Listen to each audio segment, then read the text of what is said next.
e depois eu passo. Muito bem, então, muito boa tarde a todos. Temos hoje a penúltima Smart Discussion deste ano. Hoje sobre um tema que é um tema da maior atualidade. De facto, tem havido desde há muitos anos no nosso país uma discussão muito grande sobre aquilo que deve ser o modelo de descentralização, de desconcentração, no fundo, de criação de maiores competências no território. É um tema que não é consensual. Há, de facto, vários modelos, várias opiniões.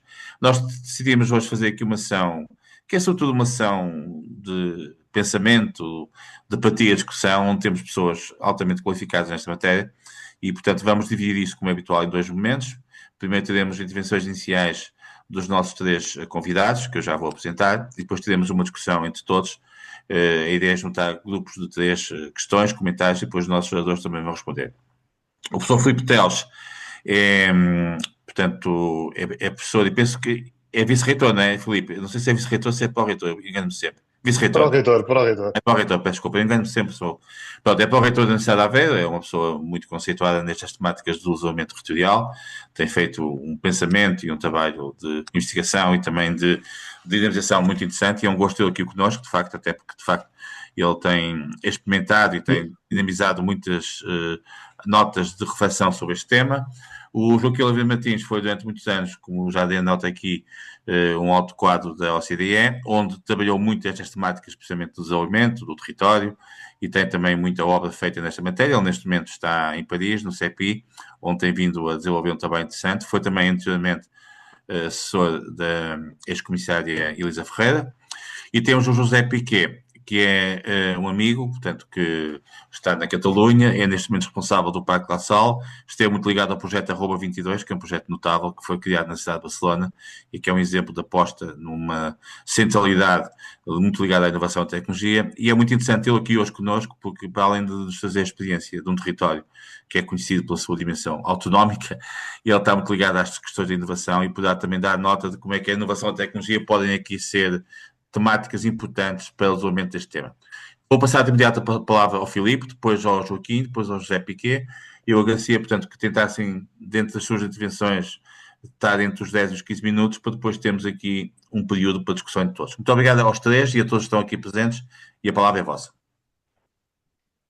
Muito obrigado, Carmen. Então, começar, não é? Antes de Exato. mais, boa tarde a todas e a todos. Agradecer o convite, o desafio do Jean Quezada para esta discussão, para esta conversa. E permitam-me partilhar, tentar usar estes 8, 10 minutos para partilhar algumas notas, em jeito mais livre de reflexão sobre este tema.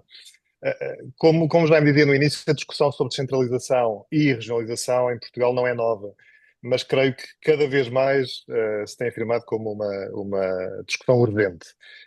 O país continua a revelar um paradoxo estrutural, apesar de termos municípios fortes e com experiência de gestão pública consolidada, claro, com diferenças muito significativas em todo o território, mas continuamos a ser um dos países europeus com menor autonomia regional e com maior centralização administrativa. E este desenho cria um vazio. Falta-nos uma escala intermédia com legitimidade democrática, capaz de coordenar políticas públicas que ultrapassam largamente o perímetro municipal ou mesmo o subregional, agora com as novas entidades, novas que já têm 13 anos, entidades, comunidades intermunicipais e áreas metropolitanas. Deixem-me só regressar 3 anos para não falar da discussão que já tem os 50 anos, quase os 50 anos da Constituição, mas só recuar 3 anos, a 2022, porque ele nesse ano anunciou-se o retomar do debate sobre a regionalização e das novidades relativamente ao processo de centralização para os municípios. Isto aconteceu depois de anúncios de novo referendo, aliás, que aconteceu em período eleitoral, se recordam, das condições até enunciadas na altura pelo Presidente da República que aceitaria esse processo, dos comentários e análises que foram subsequentes e assistimos, afinal, a um estrondoso e revelador silêncio logo após as eleições. O ruidoso silêncio dos partidos, da opinião publicada, eu creio que é revelador das dificuldades de um debate sério sobre estas matérias que tem marcado todas estas décadas de democracia em Portugal.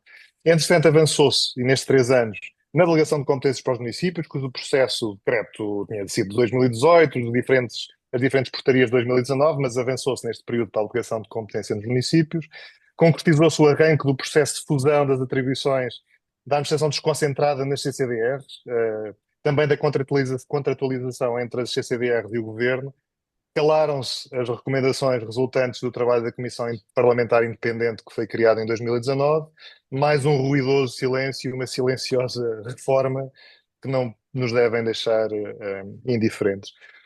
De facto, a nossa excessiva especialização em diagnósticos, eu repito isto muitas vezes, nós temos muito bons diagnósticos sobre o mal-estar da governação subnacional, mas não se tem traduzido nas prescrições mais coerentes que respondam às doenças que estão identificadas.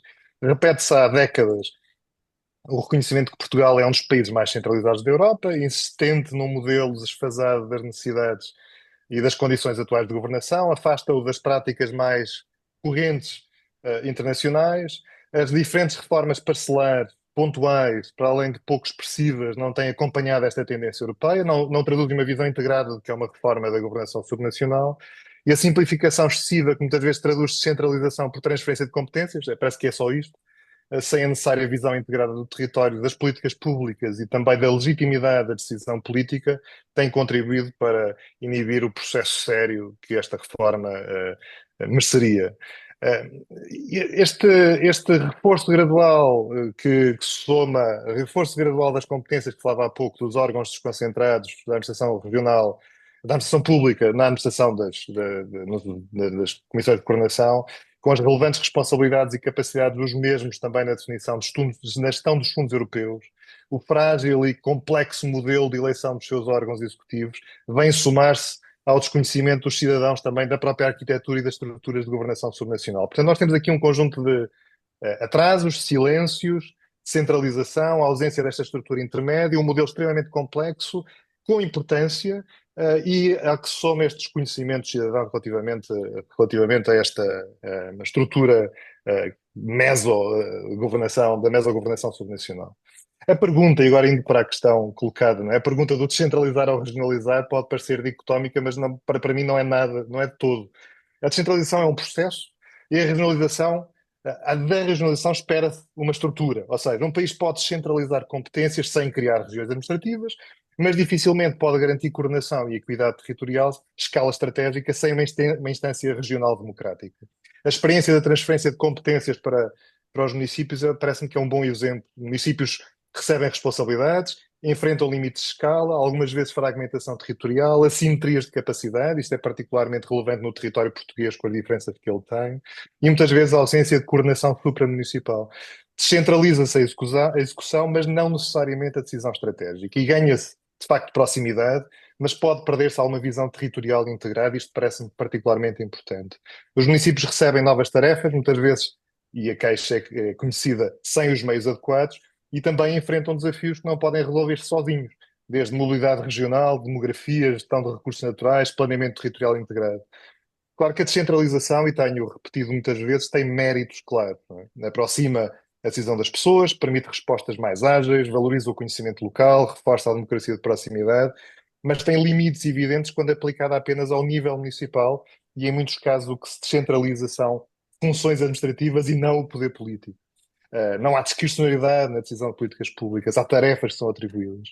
A regionalização, pelo contrário, permitiria criar um nível de governação com legitimidade democrática para pensar o território como um sistema. Isso é fundamental para a dimensão do país. E terminemos com o mito de que Portugal é um país pequeno comparado com os países europeus que têm estruturas regionais, quando somos o 10º maior em termos de dimensão e em termos de população, a maior parte dos países com menos população do que nós têm estruturas regionais. Portanto, aqui há mitos que convém quebrar. Pensar o território como sistema, dizia eu, é pensar o planeamento, pensar a demografia, pensar a mobilidade, a saúde, a educação, a inovação, ambiente, e nenhum destes desafios vive bem dentro das fronteiras apenas dos municípios. Nenhum pode ser, diria, eficazmente enfrentado a partir de um único centro, se for pensado a partir apenas de um modelo centralizado. Creio que convém desfazer equívocos. Regionalizar não é criar mais burocracia, mais edifícios, mais cargos públicos. Regionalizar é dotar o país de uma escala de governação que existe praticamente em toda a Europa desenvolvida.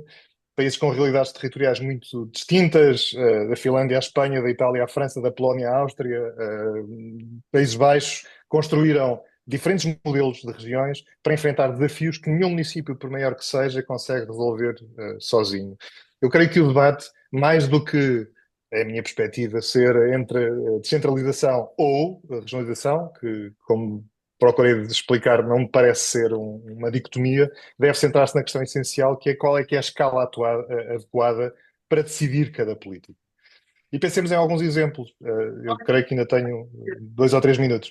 Pensemos em alguns exemplos. Planeamento territorial. Os municípios planeiam o seu território, têm instrumentos para o fazer, mas o território funcional, o território real, o das mobilidades, do emprego, das bacias hidrográficas, por exemplo, dos sistemas urbanos, não conhece fronteiras, né? As fronteiras são administrativas, são uma criação. E sem regiões, o país fica refém de soluções fragmentadas, sem capacidade de orientar um desenvolvimento verdadeiramente coeso. Se olharmos para áreas setoriais de política pública, como a saúde ou a educação, estas áreas dependem de redes, de escala, de proximidade estratégica. As regiões permitem equilibrar investimento, ajustar respostas aos contextos e planear com uma visão de médio e longo prazo, algo que o modelo centralizado por natureza nunca conseguiu garantir plenamente. Há aqui uma escala regional que tem estas virtudes. Ou se olharmos para a inovação, políticas de inovação, de competitividade, ou até demográfica, a atração de investimento, o apoio às empresas, a transição energética, e podia continuar aqui na listagem. Tudo existe, tudo isto pode exigir, ou deve exigir estratégias que ultrapassam o nível municipal e são desafios que pedem massa crítica e capacidade de Uhum. coordenação regional. Dizia há pouco que a pergunta, não sei se a formulei assim, era qual será a escala ideal, qual será a escala ideal para decidir? É a pergunta-chave para os Estados modernos. Alguns temas devem ficar ao nível nacional, pela sua natureza estrutural, outros devem estar nos municípios, pela proximidade, mas há um conjunto vasto, cada vez mais importante, de políticas públicas que pertencem ao nível regional. E esse é um nível que Portugal, do ponto de vista da sua legitimidade democrática, não tem. Vivemos assim numa espécie de vazio entre o local e nacional, e nas últimas décadas fomos adiando decisões. Prudência, excessiva, cálculo político, certamente, inércia, bastante. Eu diria que em grande medida por receio de perder poder por parte das estruturas centrais ou centralizadas. A cada ano que adiamos isto, aprofundamos simetrias. O que mais se fala hoje em Portugal, quando se fala de território, é da simetria. Fragilizamos a coesão territorial, reduzimos a capacidade de resposta do Estado, limitamos o poder de desenvolvimento regional. Para terminar, regionalizar não é apenas reorganizar o Estado, é reorganizar também a confiança no Estado. Isto parece-me importante sublinhar. É afirmar que acreditamos que os territórios, na capacidade dos territórios, acreditamos que é possível confiar na maturidade democrática também do país. Quanto mais centralizado, parece que infantilizamos a própria cidadania e a nossa maturidade democrática, e reconhecemos que governar bem implica distribuir poder e não acumular poder. Isto não é uma lição que tem 5, 10, 15 anos, é uma lição de séculos de pensamento político. Não me parece nada anormal o que estou a dizer ou estranho. Os países que criaram regiões não o fizeram por capricho, fizeram porque perceberam que a economia funciona em rede, porque viram que a coesão não se constrói a partir de um centro, porque reconheceram que a política precisa de estar onde os problemas acontecem. Nós continuamos a ver estas diferenças territoriais quase como um problema em si mesmo, como se a diversidade regional fosse algo para controlar e não um recurso a valorizar. A regionalização permitiria, parece-me, transformar esta diversidade em capacidade de regiões com liderança política, com legitimidade democrática, com recursos próprios e competências claras. São regiões que podem transformar a diversidade num recurso e não num problema. Descentralizar, para terminar, agora sim, voltar à dicotomia, ou regionalidade não são alternativas, são faces do mesmo processo. Uma descentralização que não seja enquadrada por regiões corre o risco de acentuar desigualdades. Repito isto muitas vezes. E uma regionalização que não venha acompanhada do reforço municipal corre o risco de ser irrelevante. Portanto, regiões com municípios enfraquecidos não servem para nada. Descentralizar de forma excessiva para os municípios sem ter capacidade de enquadrá-las em regiões com capacidade para coordenar as políticas públicas também me parece arriscado. Eu creio que precisamos concluir o que começámos. Começámos em 76, com uma Constituição que o previa, para os municípios, criar regiões com legitimidade democrática e construir um Estado que reconheça na proximidade que a proximidade não substitui estratégia, que a estratégia sem proximidade é essencialmente cega. E é a cegueira centralista, se quiser. E o que importa, por isso, abandonar a visão de um país que gera a diferença territorial como um problema e já o disse uma vez, para passar a fazer da diferença territorial um recurso para o desenvolvimento. Muito bem, Filipe. Desculpa, Acho que foi uma nota de introdução. foi prolongado, muito obrigado. Ah, foi muito bem, foi uma nota de contexto importante, até para depois ajudar na discussão. Passamos agora ao Joaquim Oliveira Martins, que nos traz a visão de alguém que esteve muito tempo na OCDE e que agora continua a fazer reflexão noutros contextos. Obrigado. Obrigado, Jaime. Primeiro eu tenho que pedir desculpa porque eu estou com um problema na voz, portanto espero que me consigam me ouvir bem. Se não ouvirem, digam e eu posso repetir. Eu primeiro queria dizer que a introdução do Filipe foi fantástica.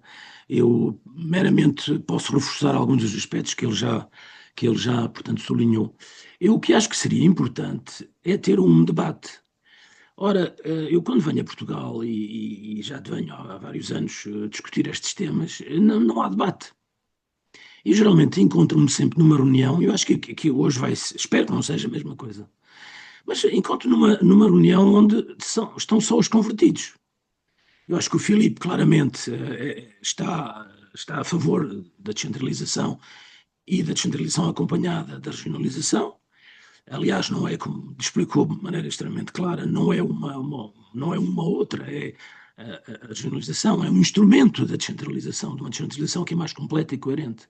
Eu penso também que o José, também vindo da Catalunha, também não vai aqui, digamos, assumir um papel de opositor em relação, portanto, a estes temas da descentralização, mas espero que nos participantes haja alguém que diga porque é que acha que a descentralização é um perigo. Aliás, eu lembro-me que quando o Jaime circulou aquele estudo da OCDE que foi feito pelo Departamento da Governança, onde eles faziam uma comparação da descentralização dos serviços administrativos, coisas como, sei lá, fazer um passaporte, uma carta de condução, coisas assim. Eles fizeram uma comparação através dos países da OCDE e Portugal, nesse tipo de coisas, era também um país extremamente centralizado. E a partir daí houve efetivamente esta coisa, porque é que não fazemos uma discussão sobre descentralização?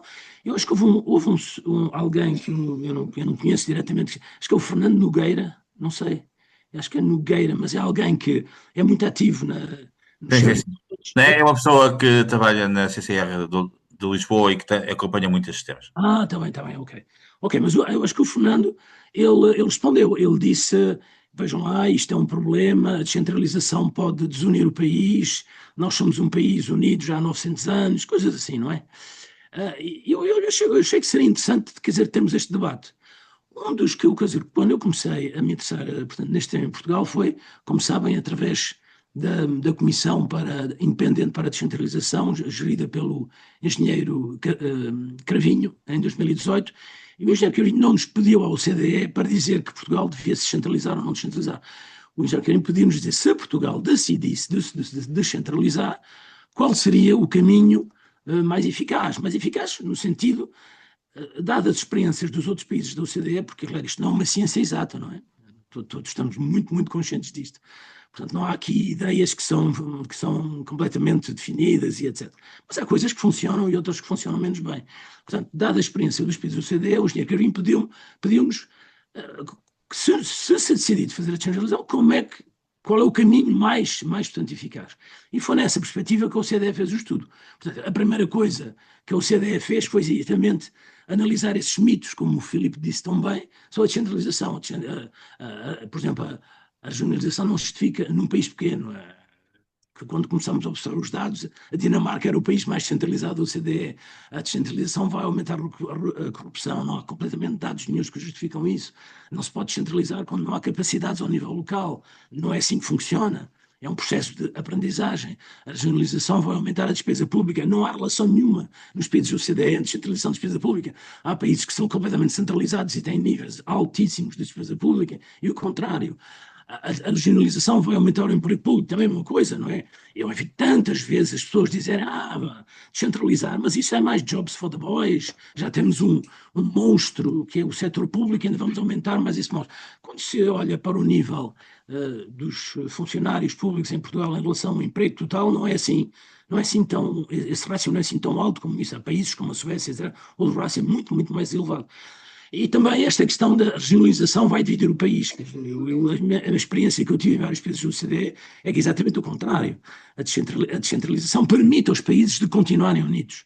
E, nomeadamente, quando nós fizemos o trabalho para a Comissão do engenheiro Carvinho, convidámos a Polónia, e a Polónia, eles vieram trazer a experiência da Polónia nesta questão. Eles disseram de maneira muito clara que a descentralização na Polónia, a regionalização, foi um elemento essencial para manter o país coeso depois daquele choque terrível de passar de um sistema completamente rígido, socialista, autoritário, para um sistema aberto, de mercado e democrático, não é? A OCDE, quando começou portanto, a analisar as experiências dos diferentes países, observou que há certas coisas que são essenciais para que a descentralização funcione. É verdade que há trabalhos recentes de um economista regional que é muito conhecido, que é o Andrés Rodrigues Posé, acho que o Joseph eu acho que ele é da Galícia, não é da Catalunha. Ele tem escrito muito sobre estas questões e tem dito, ao fim e ao cabo, às vezes, para descentralizar mal é melhor não descentralizar. O que é bom. Pois, às vezes a gente pensa que às vezes há certas maneiras de descentralizar, que elas não sejam as melhores possível, mas são um caminho, portanto é uma transição. Ele tem uma posição que é um bocadinho extrema em relação a isso, ele diz, se calhar é melhor não descentralizar se faz mal a descentralização. A OCDE, em termos do que é preciso para que a descentralização funcione, há aqui 4 coisas que nos pareceram, portanto, nessa altura, essenciais. Esta ideia que as competências são partilhadas, também o Filipe também referiu a isso. Não é que a política seja feita só por um nível de governo. Isso nunca existe em praticamente nenhuma política. Mesmo as políticas que são tipicamente locais, quando se vê bem, essas políticas vão depender de coisas que são decididas ao nível do governo central. E é forçar isso se houver um governo, portanto, regional. Portanto, esta ideia da parceria entre níveis de governo, quando se faz a descentralização, tem que se ter uma parceria, porque depois, quer dizer, vai-se, portanto, devolver as políticas a níveis, mas aquilo depois não funciona porque não temos sistema multinível. Eu sei que a governança multinível é uma palavra um bocado técnica, complicada, o que é isto, governança multinível? Mas é exatamente isso, é assegurar que haja esta parceria entre níveis de governo. Outra coisa também é que a partilha de responsabilidades tem que ser hiper explícita. Por exemplo, evitar coisas com múltiplas linhas de supervisão. Por exemplo, esta ideia que os presidentes das CCDRs, que são órgãos desconcentrados, quem é que vai decidir o próximo presidente da CCDR do Norte? Digam lá, acham que vai ser os conselhos municipais? Eu acho que não, e estou aqui muito livre, porque já não pertence ao OCDE, também não pertence à Comissão. Eu acho que vai ser decidido pelo Primeiro-Ministro, não sei. Vendo as coisas daqui, eu acho que vai ser isso. Portanto, é um órgão desconcentrado, e é claro, esta coisa dos presidentes das CDRs serem também eleitos por conselhos municipais é uma confusão. Isto torna a posição dos presidentes das CDRs extremamente difícil, não é? Portanto, é uma tarefa que não é fácil do ponto de vista da governança por causa desta confusão da linha de supervisão. A questão também do recurso, como o Filipe disse, quer dizer, devolver competências sem recursos é melhor se calhar não devolver as competências, porque não vai funcionar e só vai criar, chamamos em inglês as soft budget constraints, ao fim e ao cabo. Os governos subnacionais, municípios ou regiões, quando existem, têm que fazer as políticas, mas não têm recursos. Isso vai gerar déficit. E quem é que vai assegurar que os governos subnacionais não podem estar em déficit, como os governos centrais? Hein? Há uma disciplina financeira ao nível subnacional que é muito mais elevada que ao nível central, como sabem, mesmo em termos de capacidades de ter dívida e coisas assim. Portanto, estes déficits vão forçosamente serem assegurados pelo, digamos, o financiamento pelo governo central. Portanto, ao fim e ao cabo, isso só vai gerar um soft budget constraints, em vez de dizer, vocês têm aqui o recurso, têm aqui as competências, e agora façam isso da melhor maneira. E também a questão de descentralizar também em termos de pacotes de política, não descentralizar setores, mas sempre em termos de pacotes. Isto são as condições que a OCDE observou que eram importantes para serem, quer dizer, como qualquer coisa que tinha que estar bem definido antes de começar a descentralização. Agora, isto é uma ideia talvez um bocadinho ideal, um sistema ideal. Eu sei que, portanto, a realidade nunca é assim. Mas eu acho que se tem que ter cuidado com estas coisas. O outro ponto que era também importante no relatório do OCDE é esta ideia que a descentralização justamente requer uma reconcentração. É um bocado, talvez as pessoas, portanto, um paradoxo. Porquê? Porque se descentraliza, aliás, isto também é um problema portanto, a desconcentração, não é? E nunca misturar desconcentração com descentralização, mas quando se centraliza e não há níveis intermediários, aquilo pode cair num sítio onde é demasiado fragmentado, é o que o Filipe disse, não é? Pode cair num município que não tem precisamente a capacidade nem a escala para assumir portanto, aquela responsabilidade. Portanto, há mecanismos para evitar essa fragmentação da governança, que é uma coisa que é má.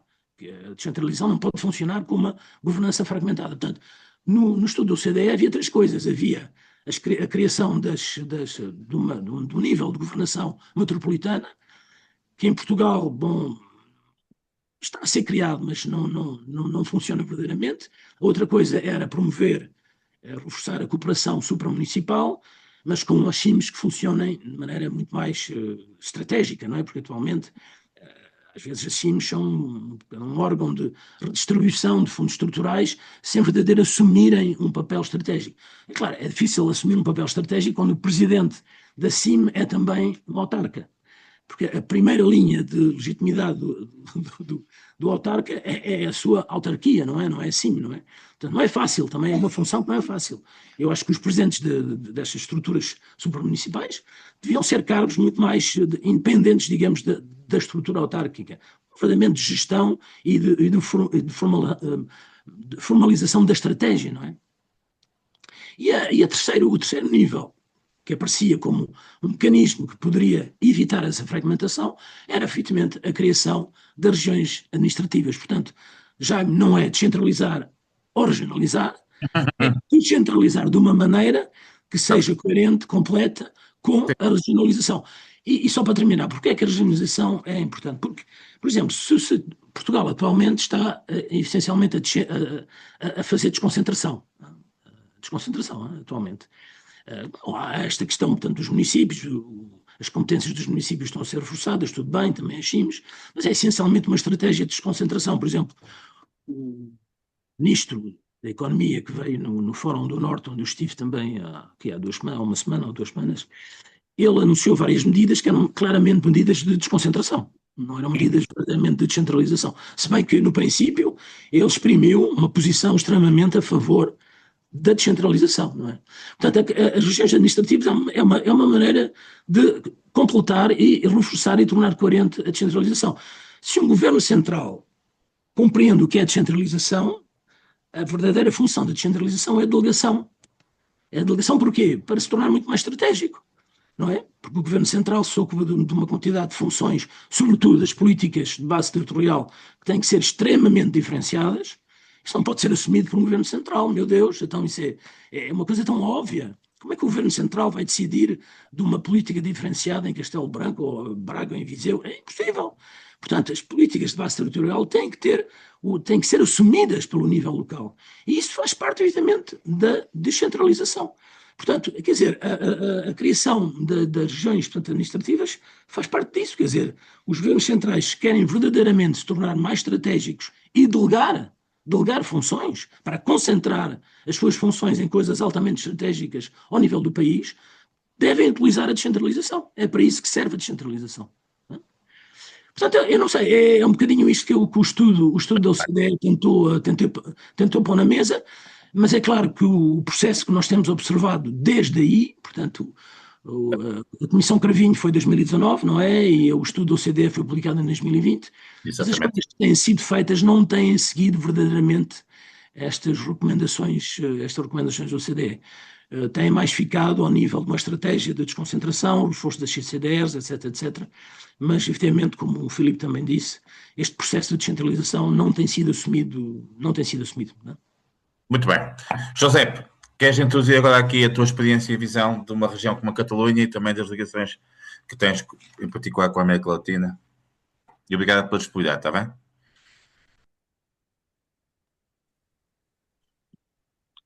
José, não sei se estás a ouvir. Sí, ahora sí, ahora sí. Muito bem. Perfecto. Pues no, seguramente conocéis muy bien la España de las autonomías y un mecanismo por el cual el Estado central tiene mecanismos de coordinación, pero claramente las competencias de educación, de sanidad y de seguridad en el caso de Cataluña están totalmente descentralizadas y por tanto están regionalizadas. Es el responsable último de la educación a nivel de universidades está el secretario de universidades, bueno, el consejero de universidades de la Generalitat o el de seguridad o el de también sanidad. Digo esto porque lo que da a ese tipo de estrategias gubernamentales es un sentido de la responsabilidad y no decir que los problemas están en la capital o en el gobierno central, sino que uno puede asumir las acciones que llevan a prestar servicios y sobre todo articular muy bien el territorio. Como se comentaba aquí, claramente los agentes locales, las municipalidades, los prefeitos que llaman ustedes, son aquellos que están más cerca del ciudadano y eso tiene una función clave, pero necesitamos masa crítica. En el caso de Cataluña, en Cataluña hay más de 900 municipios, son muchísimos municipios y uno de los desafíos que hay es cómo articular. Saben ustedes que aquí en Cataluña existe una estructura intermedia que son las provincias, que son Barcelona, Girona, Lleida y Tarragona, que son los espacios donde aglutinan como redes de municipios, ¿no? Para poder realmente coordinar mejor las actuaciones de ellos. Yo creo que descentralizar o regionalizar es en base de para qué, cuál es el propósito, ¿no? Si el propósito es dar autonomía en cuanto a empowerment a las regiones para poder formular sus estrategias de innovación, el RIS3 es un ejemplo, claramente las regiones son unidades de masa crítica mínima y además articulables más fácilmente que no una nación que son mucho más grandes y por tanto no podrías articular. Por lo tanto, para desarrollar competitividad territorial, sin ninguna duda, regionalizar ayuda a desarrollar clústeres, a tener estrategias de parques tecnológicos o al límite a vincular cadenas de valor en el territorio. Si lo que queremos es asegurar una cierta economías de escala, en un cierto momento sí que se pueden replicar servicios centrales territorialmente. Pero creo que más que mirar para abajo, tenemos que mirar para arriba. Es decir, por tanto, si la centralización tiene sentido cuando la masa crítica así lo conviene. Por tanto, el ejemplo serían las embajadas. Si tenemos para cada región una embajada, pues ahí hay una masa crítica que no funciona. Por tanto, tiene sentido que de alguna forma se hagan ejercicios hacia afuera, hacia la internacionalización de más concentración a nivel estadual o bueno, a nivel federal, si fuera el caso, por ejemplo, de Brasil, ¿no? Donde tienen los estados, sabes que Jaime, que viajó mucho por ahí, está Paraíba, está Ceará, está Santa Catarina, cada estado tiene su responsabilidad y después tienes un gobierno federal en el centro que es el que coordina y aplica políticas. Yo creo, y lo digo con mucho respeto por el trabajo que hace Brasil con el sistema S, en el que tiene un sistema centralizado y descentralizado a la vez. Tiene un sistema de SEBRAE, de SENAI y demás, pero después cada uno de ellos actúa territorialmente. Encontrar la capilaridad y la vocación de orientación a territorio y la estructura sistémica nacional es un arte oportuno y necesario. Seguramente Brasil es muy estado federal. Cataluña está dentro de un estado de las autonomías donde, como sabéis, en España los procesos de desarrollo autonómico son diferentes. No es lo mismo el País Vasco que Cataluña, que regiones que quizá o no tenían tanta tradición o no tenían una vocación de autogestionarse como tal. Pero yo diría que vale la pena el preguntarse regionalización o descentralización. ¿Para qué? Dime el propósito y te diré el instrumento. Lo comentaba muy bien Felipe cuando hablaba de, claro, la municipalidad está muy cerca del ciudadano, por lo tanto tiene sentido que a él se otorgue aquellos servicios pues, de vivienda, servicios de front office, ¿no? De frontend hacia el usuario. Pero cuando nos vamos hacia una estrategia de internacionalización, tendrá sentido seguramente que tengamos una estrategia de país. Yo, que como sabes, Jaime, presido la Asociación Mundial de Parques, Exato. puedo decir que el mundo no es plano, es decir, que no es plano, es decir, he estado en todos los continentes, en casi todos los países, y lo que sí que veo es aquellos territorios que trabajan juntos, alineados, son picos de innovación y por tanto ahí empezamos a ver que, y ahí quiero cambiar un poco, no digo el paradigma, pero sí la aproximación, que estamos hablando del territorio, pero dentro del territorio hay diferentes animales, y más me perder ecológicamente, que combinan ese territorio. No es lo mismo el rol gobierno, el rol universidad o el rol empresa. La empresa está totalmente desregionalizada, bueno, excepto el comercio local y demás.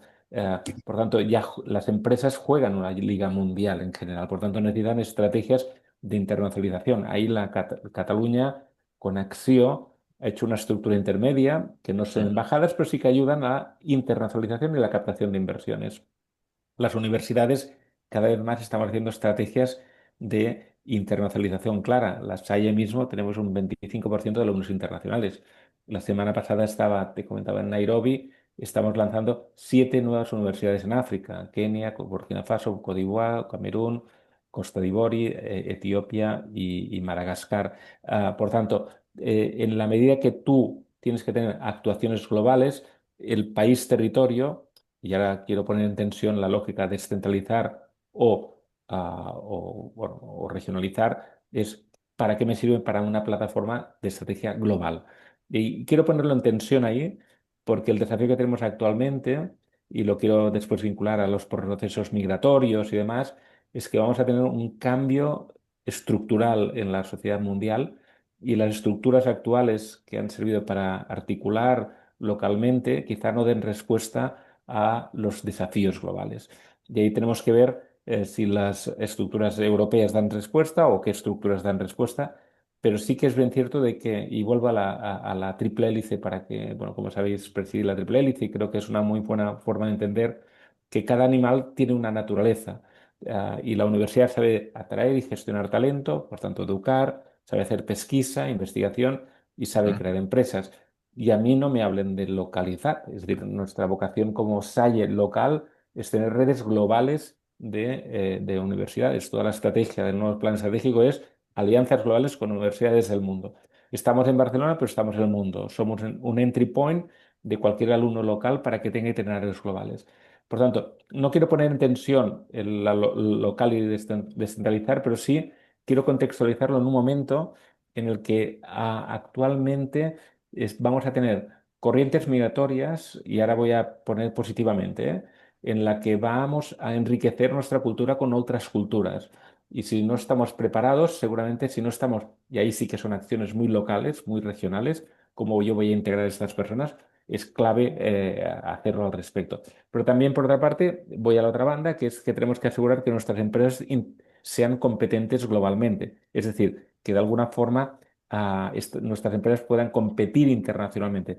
Por tanto, entre esas dos tensiones, global y local, seguramente tenemos que hacer un doble cuadrante. No sé si tendría sentido lo que estoy diciendo, en el sentido de que vamos a ver para qué función, para localidad o para globalidad, dónde voy a ubicar el esfuerzo de mis estrategias y mis políticas como tal. Muito bem. Então vamos passar. Muito obrigado, José. Foram muito claros e objetivos. Vamos passar agora aqui à discussão. Eu, se calhar, vou tentar criar aqui alguma dinâmica com algumas pessoas. Pronto, eu já um bocado tinha dado nota de que o Guilherme Costa está cá connosco, e é uma pessoa muito conhecida também nestes temas, sobretudo pelas funções que teve no passado e também pela dimensão de intervenção que tem. Guilherme, quer colocar alguma questão, algum breve comentário antes de passar aos outros participantes? Eu não sei se está a ouvir, Guilherme. Peço desculpa.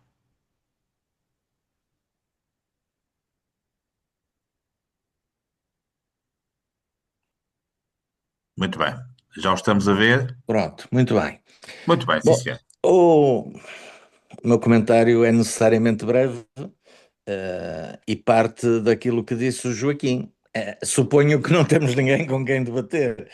E, portanto, este tipo de conversas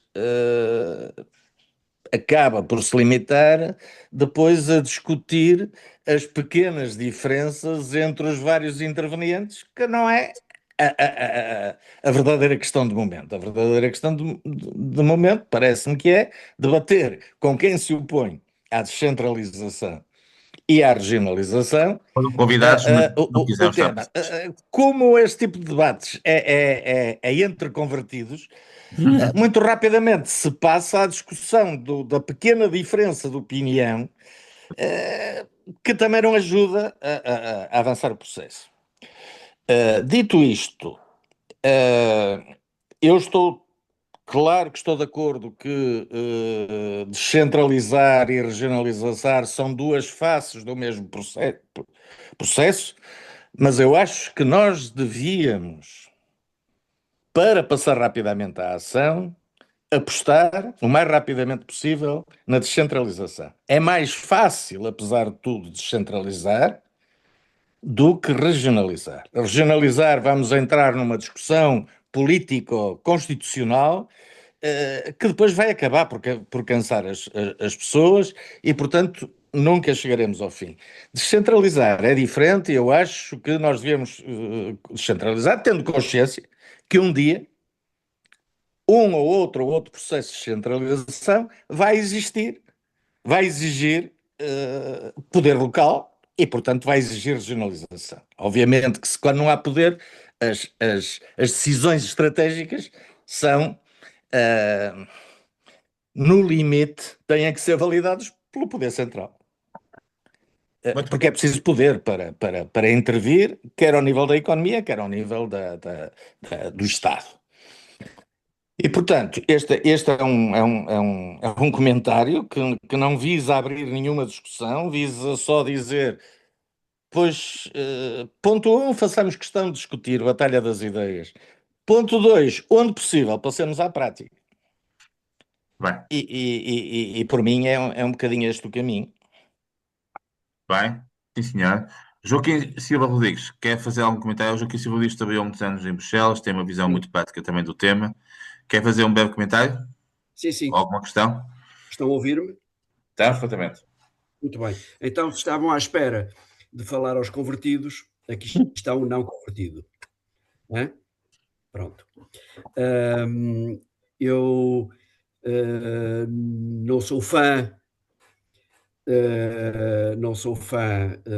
sou fã dos temas, de facto. Como dizia no início o professor Filipe Teles, há um silêncio estrondoso sobre o assunto.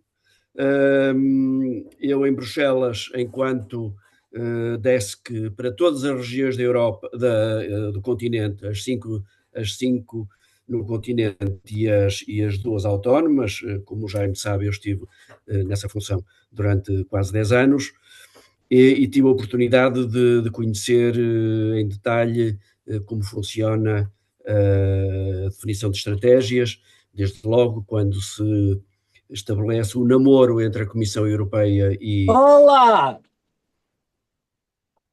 Desculpa, foi um pequeno lapso, ok, continua. Portanto, naquele período, posso continuar? Sim, perfeitamente. Foi alguém que ligou decididamente o microfone. Que nós na DG Regio chamávamos o período do namoro entre a Comissão Europeia e o Estado português para preparar os programas operacionais, e isso de facto é uma atividade interessante. Agora, este silêncio estrondoso, para pegar novamente na expressão do professor Filipe Teles, deixa-me algo preocupado, porque este silêncio, que dura há imenso tempo, e é um silêncio que foi anunciado por Eduardo Lourenço no dia a seguir, ou praticamente, ao referendo que foi um insucesso. O professor Eduardo Lourenço, o escritor Eduardo Lourenço, dizia, e isso está escrito, não acordemos um monstro que está a dormir. Na verdade, há dificuldade em abrir um debate. O debate não está aberto e causa-me muita apreensão o facto de, em todo o espectro político português, da extrema-esquerda à extrema-direita, não há ninguém, eu não conheço ninguém, se vocês conhecerem, digam, por favor, não conheço ninguém, a não sermos nós, eu vou dizer agora de uma forma ostensiva, vocês os já convertidos e eu em vias de ser convertido, não vejo ninguém que queira abrir o debate. Esse é um aspecto. O segundo aspecto é o mapa. Eu estava à espera Faz hoje 8 dias no Fórum Regional de Amarante, ouvindo muito atentamente Joaquim Oliveira Martins e a sua a expressão da descentralização assimétrica, estava à espera de, quando falou da mudança de paradigma relacionado com a nova mudança desta ordem liberal, estou a usar as suas palavras, se não não estou enganado, eu estava à espera de ouvir falar sobre o mapa. E atrás do debate, só para terminar, Jaime, atrás do debate estava o mapa da região do Norte. O mapa da região do Norte, que é um mapa estranho, porque não sei muito bem se Bragança está de acordo com Matosinhos, se Gaia está de acordo com Viana. Bom, portanto, o mapa é essa uma segunda questão. Primeiro, o debate ninguém o quer, a não sermos nós, e ainda bem. O segundo é o mapa. O terceiro são as experiências dos tais países aí pela Europa fora. Eu não caio na tentação de referir 2 casos que eu conheci muito bem. Vivi quase 40 anos na Bélgica e não quero, de forma nenhuma, citar a Bélgica como um bom exemplo da regionalização, porque eles têm outras pulgas para se coçar, para usar uma expressão mais coloquial. Mas recordo que, por altura do ano 2005-2006, a França tinha criado 22 conselhos regionais. Eu digo isto porque eu trabalhei com 13 conselhos regionais franceses, numa altura em que a DG Régio tinha as chamadas ações inovadoras, em que nós promovíamos pequenos projetos de cerca de 1 milhão de euros. Eu tive um contacto com 13 de 22 conselhos regionais, em que havia o presidente do Conselho Regional de um lado e o prefeito, que representava o Estado Central, do outro. O Estado Central era Sarkozy, como todos nos lembramos, e os conselhos regionais eram socialistas. E os dois não se entendiam. Passado pouco tempo, dos 22, eu penso que a França reduziu para menos de metade, se eu não estou enganado, os conselhos regionais. Portanto, estas experiências são estranhas. E para terminar, e para parafrasear o que disse a doutora Filipa Calvão, presidente do Tribunal de Contas, ela diz que o nosso principal problema, há vários, mas dois problemas que nós temos e que se aplicam aqui como uma luva que assenta a nós todos. Um é o desleixo e outro é a falta de planeamento. E nós não conseguimos livrar-nos destes 2 problemas. Sabemos fazer diagnóstico, o professor Filipe Teles falou de facto nisso, somos especializados em diagnóstico, não temos prescrição à vista e é isso que me preocupa. Eu gostaria de fazer parte do vosso grupo de convertidos, mas gostava de ter a prescrição, porque o diagnóstico eu também o sei fazer. Muito bem. Muito obrigado pela ser longo. Mas... Vamos só a mais uma última nota antes de passarmos aos nossos jogadores. O nosso ilustre Manuel Cabral, que é um ferroviário, mas também muito ligado aos vinhos, está no comboio, mas disse que gostava de fazer um pequeno comentário. Manel, não sei se estás a ouvir. Isto, falar para... Manel, quando quiseres, muito bem, sim, senhor. Já estou na estação, mas estou literalmente no meio da rua. Peço desculpa por isso. Isto é tudo muito dinâmico. Isto é muito dinâmico. Nós somos muito dinâmicos. A cumprimentá-los. Mas estás no norte ou estás no sul? Já agora, Manel? Onde é que estás? Estou a chegar. Estás em Campanha, muito bem. Estás no Porto. Muito bem, bom, sim. Mas muito rapidamente, e peço desculpa, queria cumprimentar excelentes intervenções e de geral concordância com aquilo que foi dito, inclusivamente pelos comentários. Relativamente à intervenção do Guilherme Costa, a minha pergunta é descentralizar, ou melhor, uma nota antes da pergunta. Descentralizar não é delegar, descentralizar é devolver. E aqui está uma precisão de conceitos que é muito importante para aquilo que nós temos vindo a falar, como aliás foi dito numa outra intervenção inicial. E, portanto, se vamos com paninhos quentes, e eu percebo bem aquilo que disse o Guilherme, se vamos com paninhos quentes e fazer primeiro a descentralização, a minha pergunta é: a descentralizar para quem? Tendo em conta as questões que foram colocadas, julgo pelo Filipe e pelo Joaquim, as questões que foram colocadas relativamente à legitimidade atual, legitimidade direta, é disso que estamos a falar, e legitimidade tem a ver com sindicalidade e responsabilidade em termos daquilo que é a responsabilidade democrática dos diferentes órgãos. Responsabilizar, descentralizar, dizia eu, para quem? Tendo em conta a questão já colocada relativamente à legitimidade das comissões de coordenação e das CIMs, que efetivamente não têm também alcance. Esta era uma nota. Segunda nota. Nós pomos muitas vezes, ainda agora, ao mesmo nível os diferentes tipos de descentralização, ou melhor, de regionalização existentes na Europa e não só. E muitas vezes estamos a falar de Estados regionais ou estamos a falar de regionalização política, enquanto que, ou esquecendo que a nossa regionalização constitucionalmente prevista e com a qual eu concordo, é uma regionalização que tem uma dimensão política, mas é uma regionalização administrativa. Não podemos esquecer que as regiões administrativas em termos constitucionais estão colocadas ao mesmo nível das outras autarquias, ou seja, dos municípios e até das freguesias, com diferentes níveis de competências, evidentemente, ou de atribuições e de competências. Portanto, estas duas questões são, para mim, absolutamente determinantes quando discutimos esse tema. E vamos ao fórum, como dizia, como deixou a nota o Fernando Ferreira de Sousa. Muito obrigado. Obrigado a todos pelas vossas intervenções. Sim, senhor. Muito obrigado, Manuel. Pela organização. Sim, senhor. Passamos então aos nossos oradores e depois vamos a uma segunda ronda antes de passarmos aos oradores. Portanto, se calhar começamos outra vez pelo Filipe Teles, depois passamos ao Joaquim e ao José Piquet. Filipe Teles, quer comentar?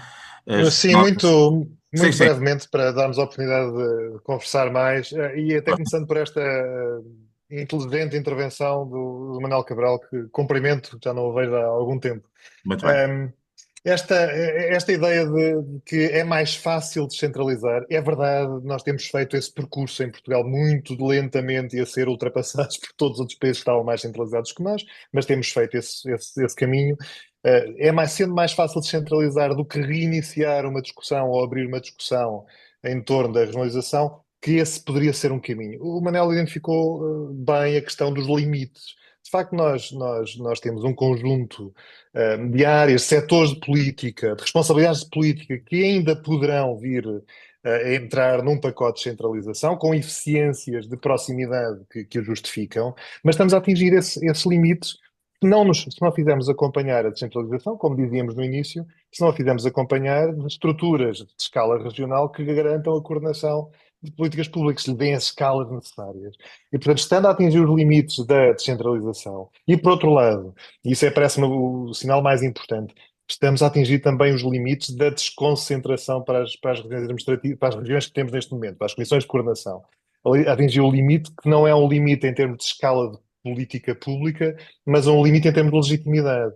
Neste momento, com a concentração de responsabilidades que estão ao nível da CCDR, com os problemas de legitimidade confusa dos múltiplos métodos eleitorais para os diferentes elementos dos conselhos diretivos. O presidente ou a presidente é eleito de uma forma, um vice-presidente é de outra, outros são nomeados, para um órgão que continua a ser da administração periférica do Estado, o que significa que temos aqui uma espécie de Frankenstein da nossa administração, que é um caso raro, que é ter um órgão da administração periférica do Estado e com um conselho diretivo eleito, que é uma coisa estranhíssima, que não sei como é que isto cabe no nosso direito administrativo, não percebo. E, portanto, com estes limites em termos de legitimidade, também estamos a atingir limites do ponto de vista da desconcentração para as regiões. E, portanto, o tal silêncio ruidoso que se falava é perigoso não só para os convertidos, porque não vamos a lado nenhum se continuarmos em silêncio sobre este debate, eu diria que é mais perigoso para os não convertidos, porque o que nós estamos a assistir, com estes limites a atingir, é uma nebulosa em termos de decisão, de complexidade administrativa, de desconhecimento por parte dos cidadãos, de facto, do lugar da decisão, quem decide sobre o quê, com um papel extremamente importante que as regiões têm tido, as regiões, hoje no modelo que temos, com as comissões de coordenação, têm tido, particularmente na gestão dos fundos comunitários, o que torna este modelo atual, eu diria, à beira do colapso. E, portanto, é perigoso para os convertidos e é perigoso para os não convertidos.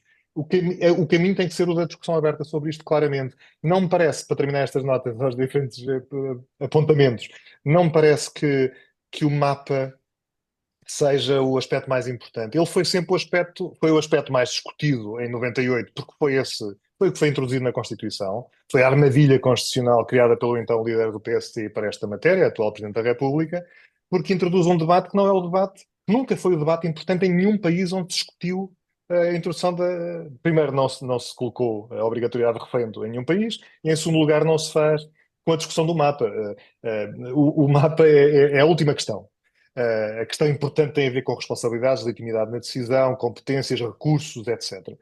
O mapa, como também há pouco se dizia, deve ser entendido de forma flexível, em aprendizagem. Os modelos de reforma não devem ser permanentes e imaginados para daqui a 50 anos. Devem obedecer a processos de aprendizagem, de alteração, de correções, e, portanto, os mapas também podem ser corrigidos. O problema é que a Constituição não nos vai permitir isso, e, portanto, essa é uma discussão importante, mas é preciso dar alguma gradualidade a este tipo de reforma. A ideia das experiências, como alguém dizia, é particularmente importante em políticas públicas, é muito importante em governação subnacional. E, por fim, porque eu ouvi aqui a expressão há pouco, absolutamente de acordo que o único limite que ainda não foi ultrapassado e que também obedece a um mito que nós criámos nos nossos desenhos administrativos, e que acho que deverá ainda ser explorado caso nenhuma destas questões seja possível, é o da descentralização assimétrica. Essa parece-me, podemos ir ainda muito mais longe nisso, mas temos um entrave, e é pensarmos sempre da mesma forma sobre o país e governar coisas de forma diferente, com modelos iguais, tem dado as asneiras que deu até hoje, mas creio que a fazer alguma coisa para já será por via de modelos assimétricos de descentralização. Muito bem. Joaquim, por favor. Obrigado, Jaime. Só reagir muito rapidamente ao que o Guilherme disse sobre esta questão de uma abordagem mais pragmática.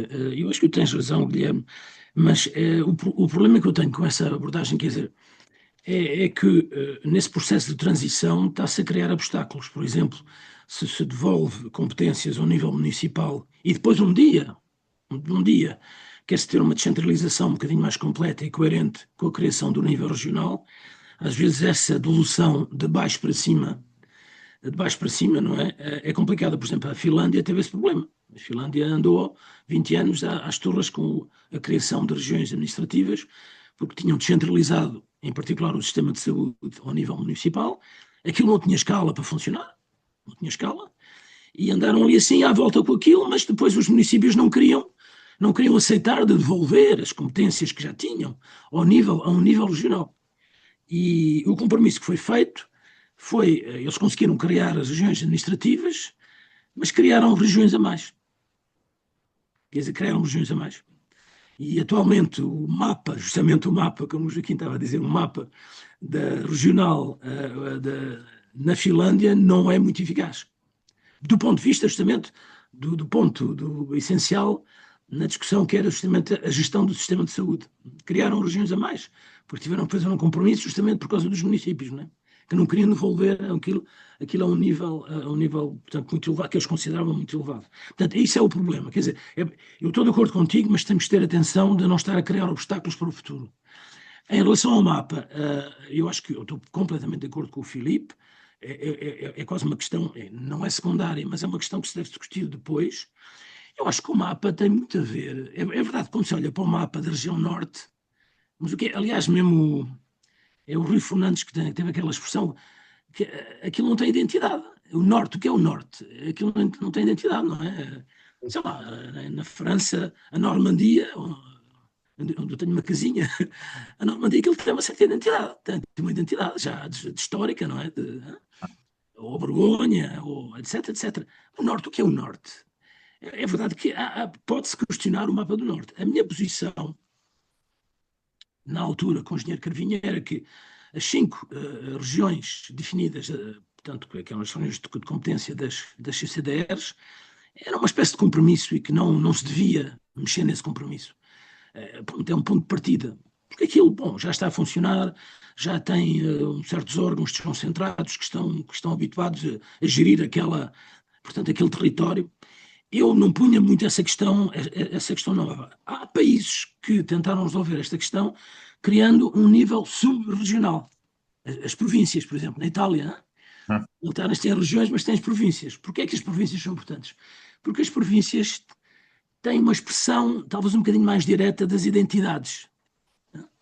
Sei lá, o Alto Minho, ou a Beira Litoral, ou coisas assim, não é?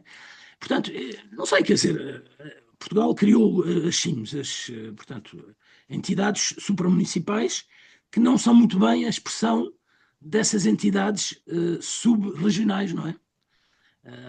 Sei lá, as pessoas de Trás-os-Montes talvez não se identificam com uma gestão que seria centralizada ao nível da região norte, não é? E talvez com uma localização, talvez geográfica, que seria no Porto, quer dizer, há coisas assim, não é? Portanto, há países que têm tentado fazer isso, com a introdução de um nível suplementar, que é um nível sub-regional. Bom, eu não sei, em Portugal tem-se falado muito, por exemplo, dos distritos. Há pessoas que querem recriar os distritos, não estão de acordo com as regiões, mas querem recriar os distritos. Que não estão de acordo com 5 regiões e querem criar 23 regiões, entre aspas, e depois dizem que o país é pequeno demais para criar regiões. Quer dizer, há uma confusão e uma incoerência nestes debates que eu gostava, é verdade que eu gostava de ter um debate. E gostava de ter um debate. Porquê é que não se organiza um debate com as pessoas que não estão de acordo com a Sim, sim, sim. descentralização e com a regionalização? Eu acho que Não, seria. havemos organizar. Isto hoje foi mais uma sessão Eu de acho- discussão técnica, mas havemos organizar. Isso é Uma uma coisa coisa, séria. isso é uma coisa, em relação ao que, portanto, o Manuel Cabral disse, ele disse uma coisa importante. Em Portugal, este processo de centralização é menos problemático que em outros países. Por exemplo, as regiões em Portugal, ninguém está a pedir que as regiões em Portugal tenham poderes legislativos. Isso já é uma simplificação incrível em relação a outros países, não é? Onde, por vezes, a regionalização vai com poderes legislativos próprios, o que é uma coisa difícil politicamente, portanto, negociar. Em Portugal não estamos a falar disso, estamos a falar de uma certa dimensão política, mas essencialmente é uma regionalização administrativa, não é? Muito bem.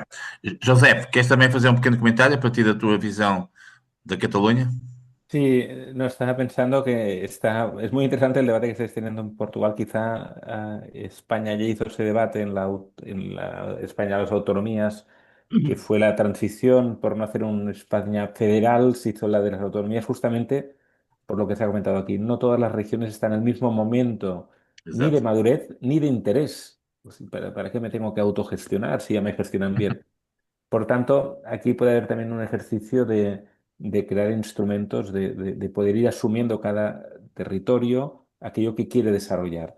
Y no solo quiere, tiene la madurez para desarrollar, y digo madurez competencial, no solo legislativa, sino de las personas que viven en el territorio.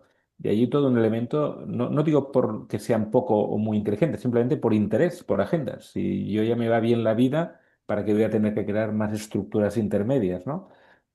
Lo que sí que es cierto es que, hablando del caso de Cataluña, yo lo que diría muy positivamente es que, y esto es un evento que en épocas digitales parece que no tenga sentido, ¿no?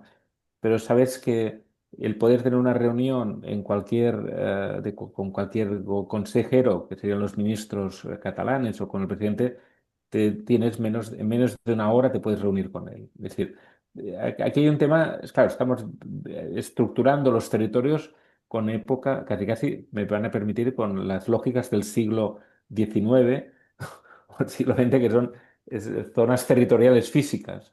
Claro, hoy en día que la digitalización está permitiendo una administración pública digital, seguramente esta descentralización o este acercamiento al ciudadano con el mundo digital también lo pone en cuestión. Pero en cualquier caso, más allá de los temas operativos, lo que sí que puedo decir es que en el caso de Cataluña es oportuno ver que hay una estrategia, por ejemplo, de inteligencia artificial de Cataluña o una estrategia ¿por qué? Por capturar la oportunidad. No se está esperando que el gobierno de España haga una estrategia, sino que ya Cataluña está avanzando.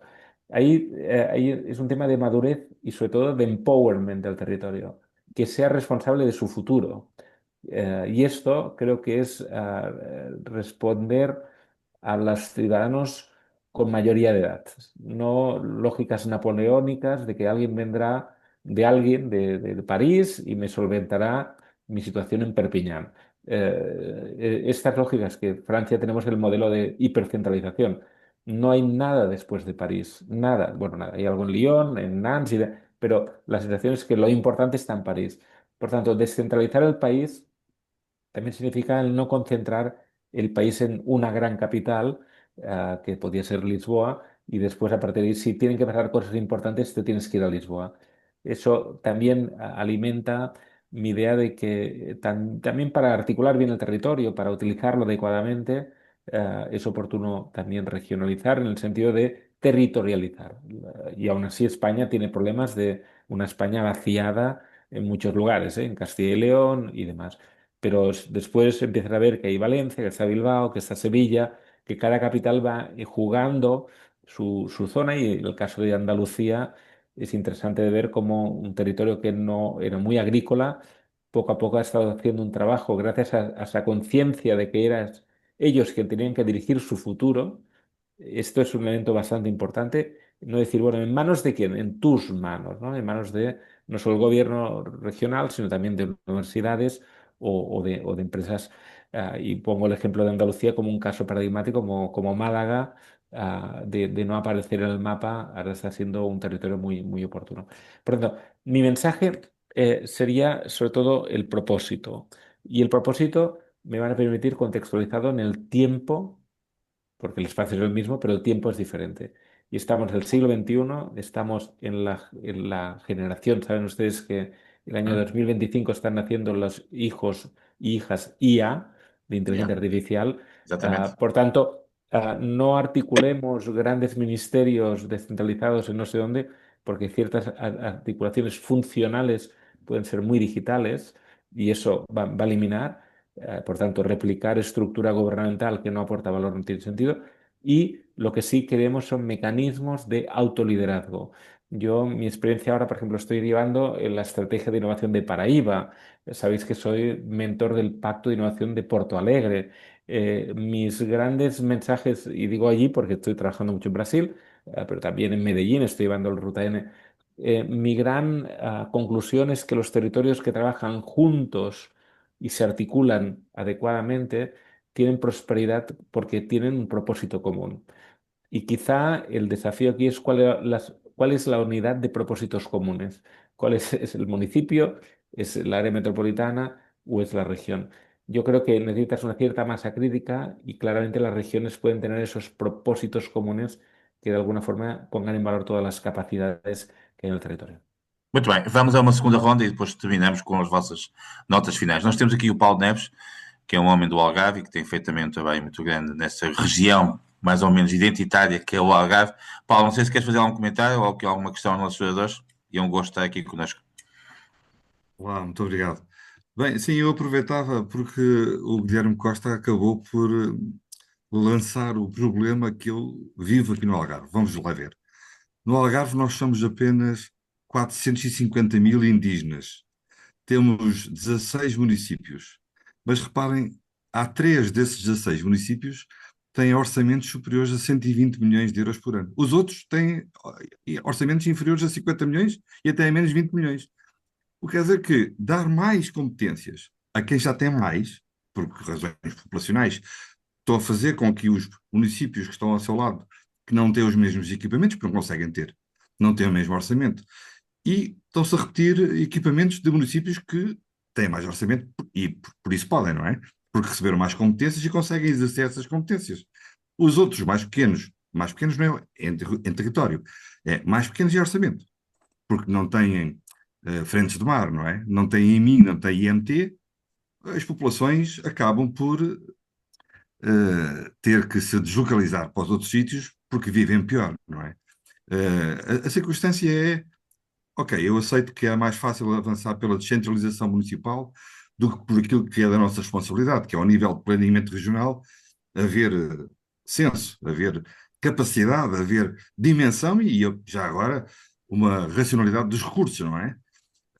Ao mesmo tempo, eu reconheço que numa região como esta, em que temos 460 mil habitantes e temos orçamento para 460 mil habitantes, temos que responder com infraestruturas para 7 milhões de pessoas todos os anos, não é? 7, aliás, 8. porque 1 milhão de Espanha, 2 milhões de portugueses que vêm para cá e os outros 5 que vêm pelo aeroporto de Faro.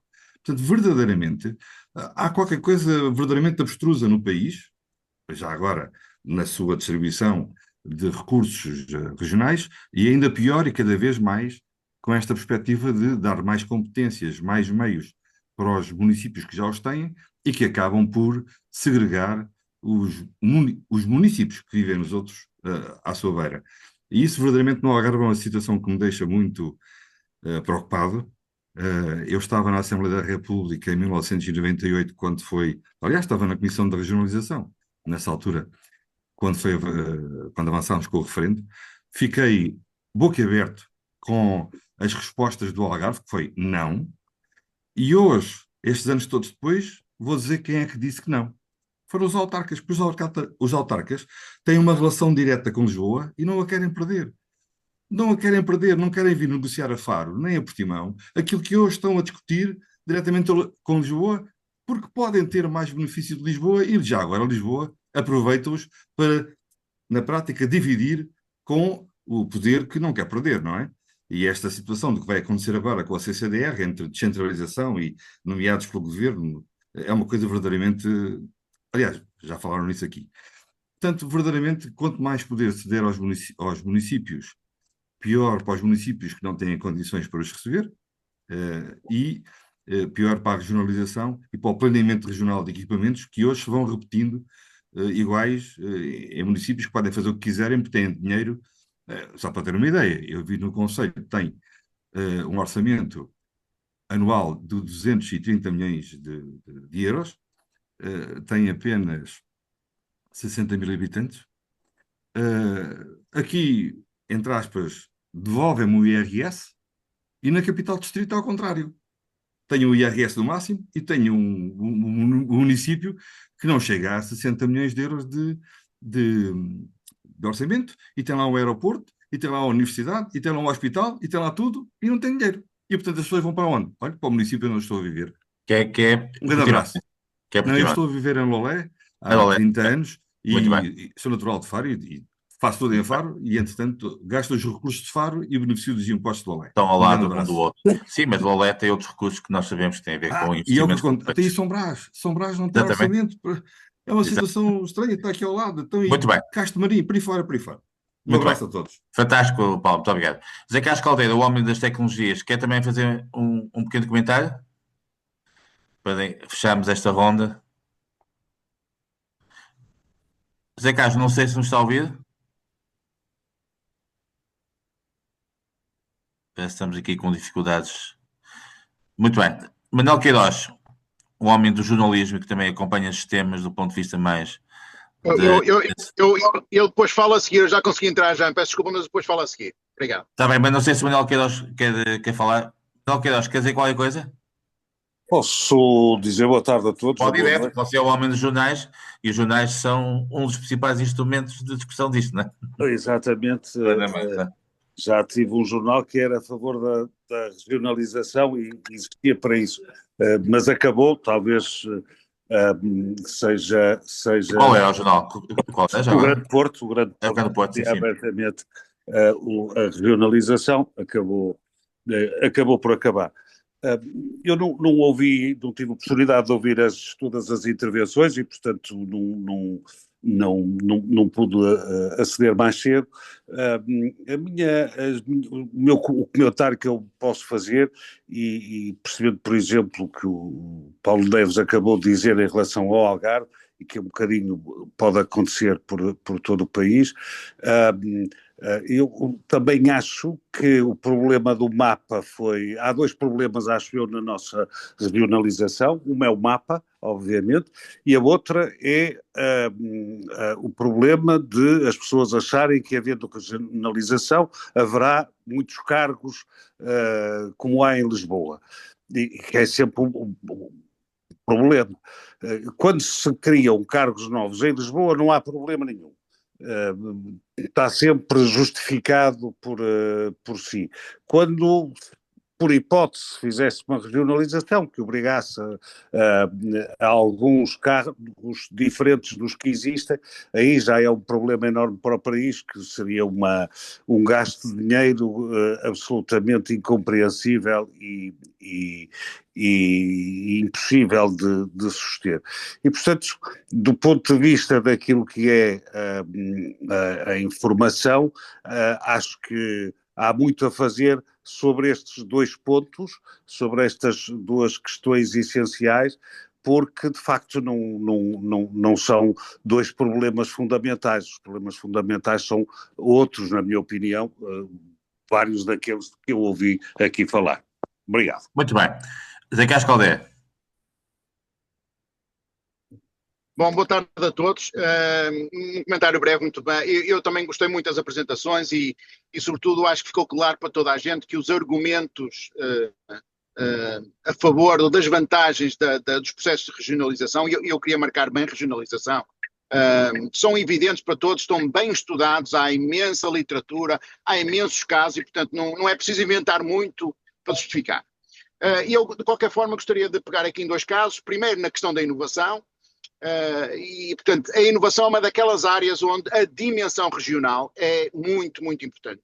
E eu aqui não estou preocupado com os limites administrativos, estou a dizer mesmo a dimensão regional, leia-se a proximidade geográfica entre os atores dos sistemas de inovação, desempenha um papel muito importante e apesar das tecnologias digitais e de tudo que é possível fazer remotamente, e nós somos particularmente conhecedores desse aspecto, a proximidade geográfica desenvolve um papel importante e a dimensão regional tem um papel importante.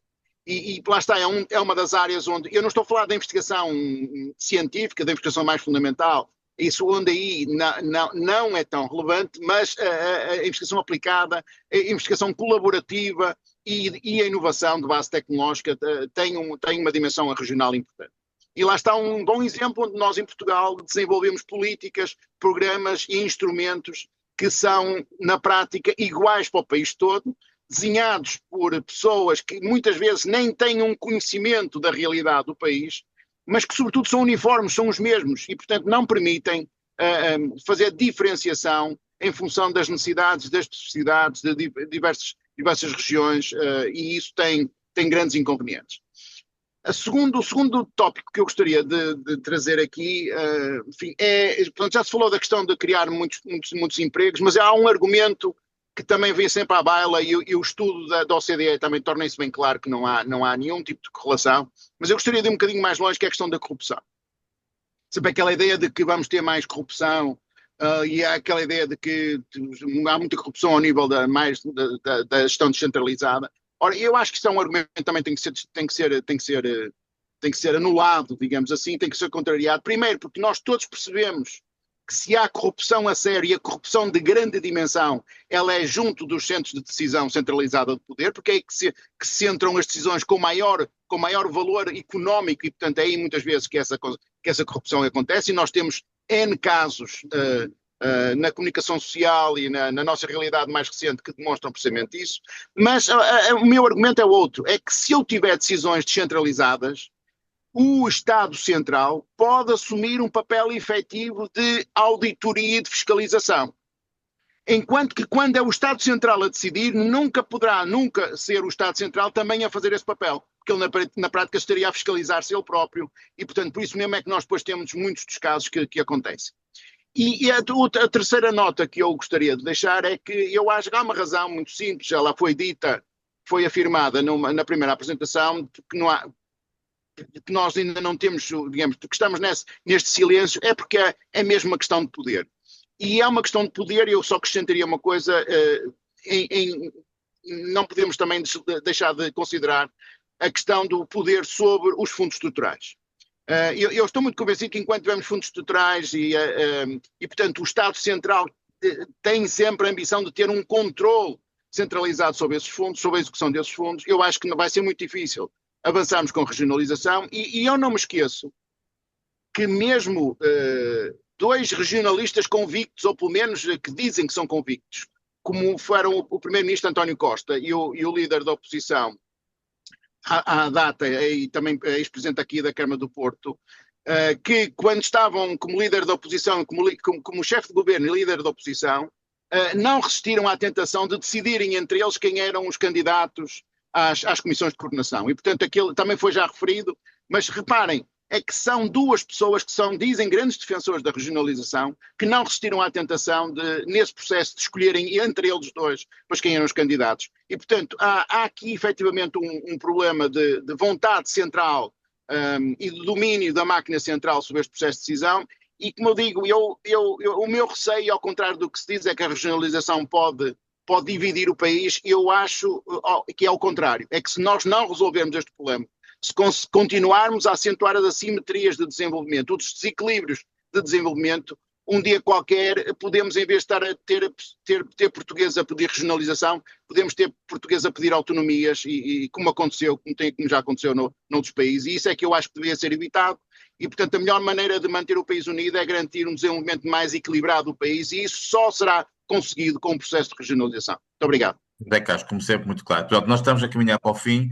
Eu passo de imediato a palavra ao nosso amigo Piqué, porque ele vai ter que sair, tem um compromisso daqui a 10 minutos, e depois passo aos outros nossos ilustradores. José, por favor. Perfecto, muy bien. No, gracias por la posibilidad de poder contribuir y poder, bueno, enriquecer. En cualquier caso, veo que tenéis el criterio bastante claro. Yo, como mensaje final sintetizado, diría que la descentralización activa, al final es un tema de empowerment. La regionalización integra, que está muy bien, pero después tienes que articular la triple hélice de cada uno de los territorios para después volver a redes globales y superclústeres de innovación. Es decir, no acabamos en el territorio para hacer un cliente final o un ciudadano final, sino tiene que ser la unidad de articulación para conexión global. Si no, parecería que lo local es solo local y no tiene conexión internacional. Y lo que hemos aprendido en Barcelona es crear superclústeres, que son conectar nuestros clústeres con los clústeres internacionales, y por lo tanto regionalizar no quiere decir localizar para hacer cosas solo locales, sino tener espacios de aprendizaje local para escalar globalmente. En cualquier caso, agradecidos, Jaime, por la invitación. Cualquiera de ustedes que vengan a Barcelona, estaré encantado. Continuamos em contacto e teremos outras oportunidades de manter a relação com todos. Muito obrigado, José, está bem? Sim, senhor. Hasta logo. Dios. E continuação de bom trabalho. Joaquim, por favor. Não, obrigado. Só dois pontos que foram referidos. A descentralização assimétrica. Eu acho, não sei, eu acho que isto merecia ser discutido, porque isto não é novo em Portugal. Isto não é novo em Portugal. Portugal, entre os países do CDE, é um exemplo de descentralização assimétrica. Aliás, o estudo que a OCDE fez sobre os processos de descentralização assimétrica, eles utilizaram o exemplo de Portugal com as regiões autónomas, não é? Eu não sei, mas dado que este processo está tão bloqueado, porque evidentemente à esquerda e à direita há esta clivagem das pessoas que estão profundamente a favor e profundamente contra, não é? O que torna politicamente a coisa muito difícil para avançar. Eu não sei, isto talvez é uma coisa que merecia discutida. Eu acho que a frustração das pessoas tem que ser gerida. Não é bom ter uma região frustrada. Eu vou muitas vezes na região norte e sinto que há uma espécie de frustração. Quando se fala com as pessoas, não é? É uma frustração. E a frustração não é por serem autónomos ou independentes ou não sei o quê, não é nada disso. Eles querem assumir plenamente o que, aliás, o que o Joseph disse, quer dizer, este empowerment de tantas regiões. As regiões são atores de desenvolvimento. E há, digamos, numa economia efetivamente mais em rede, há lugar, há espaço para uma expressão, digamos, um pouco mais personalizada, autónoma,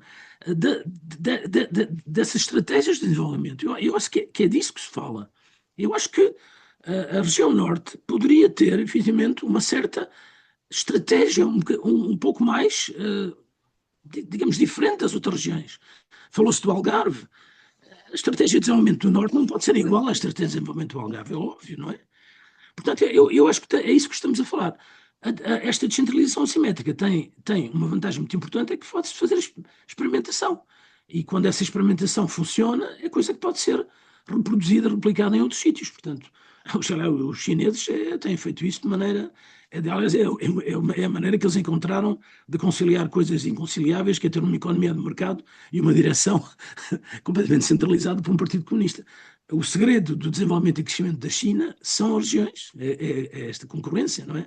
Esta emulação que há entre regiões. E outra coisa, Jaime, nós tivemos aqui 2 Smart Discussion fantásticas com o Ricardo Reis e com a Gillian Tett. Sim, sim. O Ricardo Reis, em relação à inteligência artificial, ele disse: a inteligência artificial pode ajudar a recentralização, mas a recentralização num contexto autoritário. Portanto, a nossa democracia está um bocadinho... Não, está, portanto, ameaçada em certos sítios. E Gillian Tett também, com aquela ideia que saímos da ordem liberal e que estamos num sistema que é em busca de hegemonia e de poder ao nível global. Eu não sei, mas eu, de uma certa maneira, estou contente que os Estados Unidos sejam um país descentralizado atualmente. Muito bem. Já agora, amanhã vamos ter um lançamento em Lisboa do novo livro do Gonçalo M. Tavares, que se chama mesmo O Fim dos Estados Unidos da América. Portanto, mas isso leva-nos a outra questão. E pronto, para terminar, Filipe Teles, e aproveito já para agradecer a todos pela disponibilidade. Este é um tema que iremos continuar noutros contextos no próximo ano e noutras dimensões. Se calhar com mais centralistas que foram convidados para a sessão de hoje, só que pronto, hoje também, como sabemos, houve o jogo de Sporting, que é um jogo onde os centralistas vão muito, estou a brincar, e também houve outras vezes. Mas para onde teremos outras oportunidades. Muito obrigado. Filipe, por favor. Sim, muito obrigado também pelo possível debate, não é? De facto, precisamos de discutir estas questões com os não convertidos. E eu só tinha 3 notas finais muito rápidas. A primeira é sobre o exemplo do Algarve e os pequenos exemplos foram dados sobre a diferença entre as autarquias. É um bom exemplo da importância das autarquias regionais, tal como está na Constituição e com a criação das regiões administrativas. As autarquias regionais, com legitimidade eleita, com poder, são precisamente os instrumentos preferenciais para atender às assimetrias dentro das regiões. Estas assimetrias já existem sem a regionalização e, portanto, é muito natural que uma resposta centralizada em Lisboa, onde o acesso ao poder também significa um acesso a um conjunto de outras vantagens por parte dos autarcas, justifiquem o retrato que nos foi dado e muito claro e que já conhecíamos, de que, infelizmente, muitas vezes assistimos que um dos principais opositores à regionalização nos últimos anos foram precisamente os autarcas. E, portanto, esta ideia de criar regiões administrativas com o estatuto da autarquia regional pode vir a ser uma forma de eliminar estes mecanismos, a cortar estes mecanismos de dependência de poderes centralizados. Segunda nota, mais rápida, sobre a corrupção. Importa distinguir a corrupção que interessa da corrupção que se vê. A grande vantagem da descentralização é que torna muito mais clara, muito mais próximo, muito mais escrutinável o exercício a existência de redes de compadrio, de poder, de acesso ao poder não legítimo, etc. E, portanto, a corrupção é muito mais fácil de escrutinar quando se vê e quando ela é próxima. Quando a que verdadeiramente interessa, e foi dito dessa forma, a que verdadeiramente interessa, aquela que pesa numa economia paralela, é centralizada e é aquela que depende dos grandes centros de poder. E, portanto, mais uma razão para não encontrar até em vários estudos da OCDE e em outros estudos que vou conhecendo, nenhuma correlação entre processos de descentralização e corrupção. Não há evidência disto. Aqui uma subnota sobre isto que é preocupante, porque falamos de escrutínio, que é sobre as notícias dos últimos dias relativamente à comunicação social fora dos territórios do litoral, da distribuição dos jornais no interior. Isso é um sinal absolutamente preocupante para aquilo que consideramos ser fundamental numa descentralização capaz, que é a de escrutínio. Nota final sobre a regionalização ser um fator de divisão do país. Eu acho que as últimas 2 notas já refletem isto. O país já está profundamente dividido neste momento.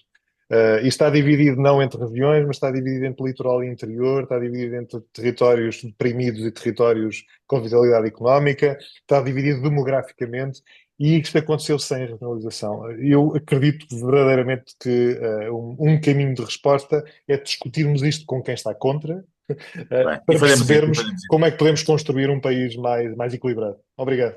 Fica aqui o desafio para no próximo ano fazermos uma sessão verdadeiramente de debate com os centralistas. Pronto, hoje a ideia, como disse, foi mais trazermos aqui à discussão os conceitos técnicos e, portanto, tivemos aqui o professor Filipe Teles, que é de facto uma pessoa que há muito tempo tem feito um trabalho notável sobre esta matéria, o Joaquim Oliveira Martins e Aspas, e acho que a presença do José também foi interessante. Pronto, foi um primeiro ponto de partida e no próximo ano voltaremos a jogo. Muito obrigado a todos e àqueles que não estivermos juntos, um bom Natal e um bom ano, com muitas felicidades, está bem? Com muito gosto. Muito obrigado e continuação. Muito obrigado, boa tarde.